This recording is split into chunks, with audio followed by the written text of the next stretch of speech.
ఆపదని ఈశ్వరుడు ఒక్కడే గట్టెక్కించగలడు సుమా.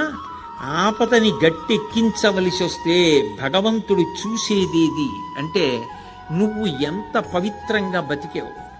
నువ్వు ఇతరులకు హాని చెయ్యగలిగి ఉండి కూడా చెయ్యకుండా నిన్ను నువ్వు నిభాయించుకున్న సందర్భాలేవి.